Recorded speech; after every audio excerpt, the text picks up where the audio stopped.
talking about our emotions and how they impact how we communicate and in which ways we should communicate our emotions. To start off with a little piece from the Interpersonal communication book, they say that communicating emotions is important. Feelings constitute a great part of your meanings. If you leave your feelings out, or if you express them inadequately, you fail to communicate a great part of your meaning. We know that our feelings are real and that they have a real impact on so many different things, including how we communicate. But why? Why is that? And how do we understand how to understand our emotions? In Greg Allison's book, Embodied, he explains how we are both body and soul embodied.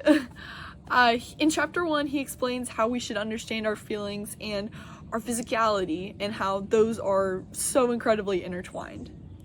Our emotions can impact our souls as much as they impact our physicality. He writes that our mental, emotional, volitional, moral, and physical components are dependent on one another, and together they are determinative for human existence, whether for suffering and misery or for flourishing and happiness.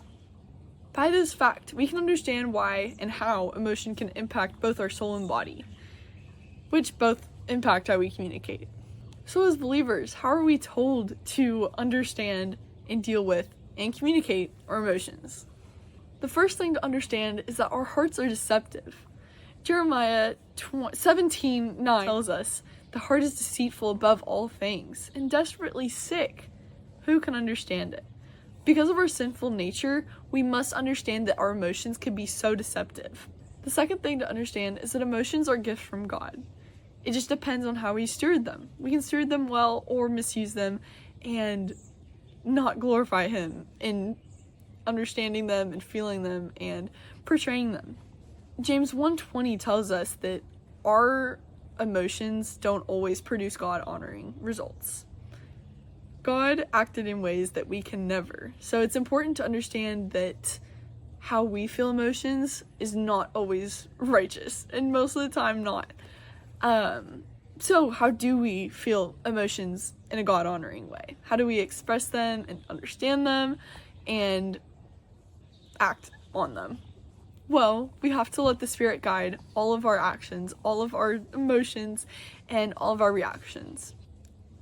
Galatians 5:17 tells us that because of our sinful nature, we cannot control our emotions. We cannot control our emotions on our own, by our own strength, and this is the constant tension between what our soul wants and what we know is glorifying to God. Galatians 5:17 says that for the desires of the flesh are against the Spirit, and the desires of the Spirit are against the flesh, for these are opposed to each other, to keep you from doing the things you want to do.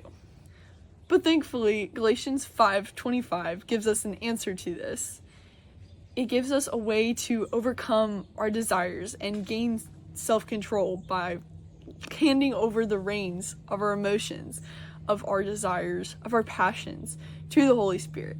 So when we hand over the reins of our emotions and how we feel them and how we communicate them to the Holy Spirit, we can better honor God and better honor one another in the way that we communicate. Emotions can sometimes take over and, as we said, not produce God-honoring results. That is why it's so important to take every thought that we have captive, take every emotion that we feel captive, because we know our hearts are deceitful, so why would we want to let that overcome and taint our communication? Because we can harm others whenever we let our emotions take over. When we let irrational feelings take over.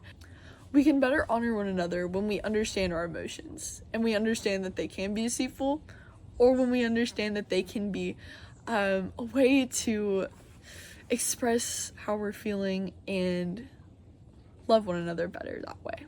Thanks so much for joining me on this shorter episode of Iron and Iron. I hope that this was helpful. Can't wait to see you next week. Bye!